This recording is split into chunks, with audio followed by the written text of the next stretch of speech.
Moral story Hindi. मैं हारा थका बेमन सा आज ऑफिस से घर आया ही था कि मेरी नज़र सामने किचन से आती मेरी पत्नी पर पड़ी। वो देखने से ही काफी उखड़ी उखड़ी लग रही थी। उसकी मनोदशा देखते ही मैं समझ गया था कि जरूर ही कोई तो बात है, इसलिए मीनाक्षी इतनी रूखी रूखी सी लग रही है। मैंने हाथ मुंह धोए हुए थे, इसलिए मैंने उससे तौलिया मांगा। उसने बिना कुछ बोले मुझे तौलिया ला कर दे दिया। मैंने उसे कंधे पर हाथ रखते हुए पूछा, मीनाक्षी क्या बात है, आज तुम कुछ उखड़ी उखड़ी सी लग रही हो? तो उसने मुझे खजाने वाली नजरों से देखा और भड़कते हुए बोली, आपको क्या है? फिर चाहे बेटी ट्यूशन से फीस न देने की वजह से बेइज्जत करके भगा दी जाए, या फिर बेटे पर स्कूल ड्रेस के जूते न होने की वजह से उसके स्कूल की फुटबॉल टीम में खिलाने से मना कर दिया जाए। आपको क्या? आपको तो बस सुबह 9 बजे जाने और शाम को 8 आने और फिर चद्दर तान के सो जाने के अलावा एक पल की भी चिंता नहीं है। और न मेरा कोई ख्याल, डॉक्टर ने पिछले महीने ही दवाई कराने को कहा था, नहीं तो मर्ज कभी भी अपने पैर जरूरत से ज्यादा पसार सकती है। कभी तुमने ध्यान से देखा है मेरे चेहरे की ओर? ये झुर्रियां, बेउम्र पकते हुए बाल, जवानी में ही बुढ़िया बनती जा रही हूँ। एक पैसे की दवा नहीं नसीब नहीं है मुझे। ये सब तो छोड़ो, गर्मी में बच्चे तपते रहते हैं, एक पुराना कूलर लेने तक की हिम्मत नहीं हो रही है तुम्हारी। मैं बेड पर बैठा नजरें झुकाए अपनी नाकामी पर शर्मसार हो रहा था। बीवी बच्चों की परिवरिश और उनकी जरूरतों का ध्यान रखना मेरा कर्तव्य है, पर क्या करूं? ये मेरा दुर्भाग्य ही तो है। कहने को तो देश तरक्की कर रहा है, लोग खुश हैं, पर मैं कैसे कह पाऊं कि मैं बढ़ती महंगाई और बेरोजगारी की वजह से दिन व दिन जरूरतों के बोझ तले दबता जा रहा हूं। बिजली के बिल से लेकर घर के राशन पानी तक की कीमतें आसमान छू चुकी है, और पगार बढ़ाने के नाम पर दफ्तर में धमकी दी जाती है। नौकरियां कभी भी जा सकती है, काम नहीं है ऑफिस में, इसलिए वही पुरानी पगार पर काम करना मजबूरी बन चुकी है। ऐसे में क्या ही करूं? मैं बैठा बैठा अपनी परिस्थिति से दो चार हो ही रहा था कि घर की दरवाजे पर किसी के आने की दस्तक हुई। बच्चों ने गेट खोलकर देखा तो पिताजी थे। अपने दादाजी को देख के बच्चे तो खुशी से उछल गए, लेकिन मेरी सांसें तेज हो गई। पत्नी ने फिर से मेरी तरफ ऐसे देखा जैसे मानो वो कह रही हो, अपना पेट पालने के लिए तो अपनी आंतें और गुर्दे गिरवी रखने के दिन गए हैं।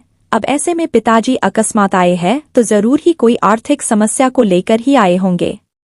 मैंने भी नजरें चुराते हुए एक बार मीनाक्षी की ओर देखा, पर कुछ कह पाने की स्थिति में नहीं था, इसलिए जल्दी से उठ के पिताजी के पास गया और नजरें चुराते हुए उनके चरण स्पर्श कर उन्हें बैठने को कहा। मीनाक्षी ने भी उन्हें चरण वंदन किया और खाना खाने के लिए कहते हुए किचन में चली गई। अब मैं और भी अकेला महसूस कर रहा था। मीनाक्षी तो मुंह छिपा के किचन में जा चुकी थी। मुझे डर था पापा कहीं पैसे की कोई बात न कर दे, इसलिए मैं जल्दी से जल्दी बच्चों को बुला के उनके पास किया और खुद वापस कमरे में चला गया। पिताजी भी मुझे जाते हुए देख रहे थे। मैं किचन में आया तो मीनाक्षी ने कहा, पिताजी जरूर ही किसी आर्थिक मदद की आस करके आए होंगे। ऐसे में इन्हें हम ही याद आते हैं, बड़े बाले भाई साहब को कोई याद नहीं करता। देने के नाम पर उनका नंबर आता है और जब कोई जरूरत हो तो सब लोग हमारे यहाँ आ जाते हैं। वैसे तो ये शब्द मीनाक्षी कभी नहीं बोलती, पर इस बार उसके घर की तंगहाली इस लेवल पर थी कि उसे मरने के लिए अगर जहर खरीदना हो तो उसके लिए भी पैसे का इंतजाम न के बराबर ही था। एक तरह मीनाक्षी लगातार मुझे बोले जा रही थी और दूसरी ओर मैं था जो कुछ पाने में समर्थ नहीं था। अंततः मैंने मीनाक्षी को चुप रहने के लिए कहा, तुम शांत हो जाओ, कुछ भी करके कल मैं तुम्हारी दवाई और बच्चों की जरूरत का सामान ला दूंगा, पर अभी के लिए पिताजी का मान रखो। उनके सामने घर में कलेश करने का मतलब उनकी मान मर्यादा के खिलाफ है। मीनाक्षी समझदार थी, पर उस पर आर्थिक तंगी का बुखार चढ़ा हुआ था, इसलिए वो बेकाबू थी। कहाँ से लाओगे? भीख मांग के या फिर खुद को गिरवी रख के? ये मेरा काम है, क्या करूँगा क्या नहीं। तुम बस अभी भगवान के लिए शांत हो जाओ। अब मीनाक्षी शांत हो गई। वो खाना लेकर टेबल पर लगा देती है। अब पापा और बच्चों सहित एक साथ खाना खाने लगते हैं। खाना खाते टाइम पापा ने एकाएक मेरी ओर देखा और पास बैठने को कहा। मेरी सांसें और दिल दोनों ही तेज हो गया। कहीं पिताजी कोई मांग न कर दे, क्योंकि मेरे पास अभी देने के नाम पर केवल वक्त ही था, उसके अलावा मैं जुबान भी नहीं दे सकता था। पिताजी बोले, देखो अभी काम जोर चल रहा है, खेती का काम बहुत है, इसलिए अभी की ही गाड़ी से वापस जाना पड़ेगा। मैं यहाँ रुक नहीं सकता हूँ। तुम्हारी माँ बहुत चिंता कर रही थी। पिछले कुछ महीनों से तुम फोन और बात बहुत कम कर रहे हो, और ऐसा तुम तभी करते हो जब तुम किसी परेशानी में होते हो।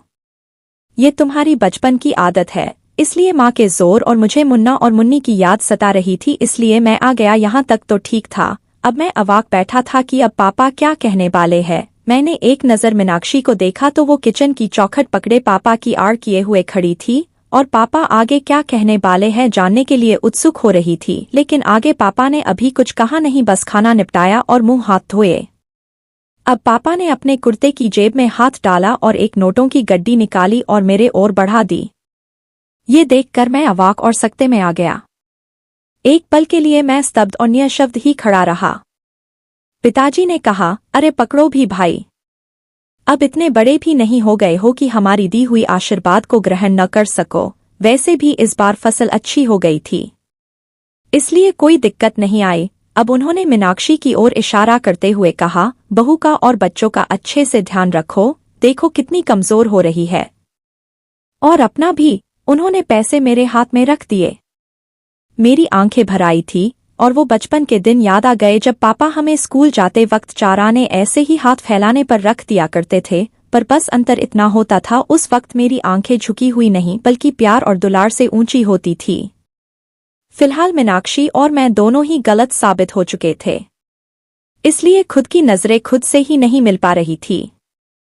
सच में बच्चों के लिए माँ बाप बोझ हो सकते हैं, पर माँ बाप के लिए बच्चे कभी भी बोझा नहीं होते। वे हमेशा उनका ध्यान रखते हैं।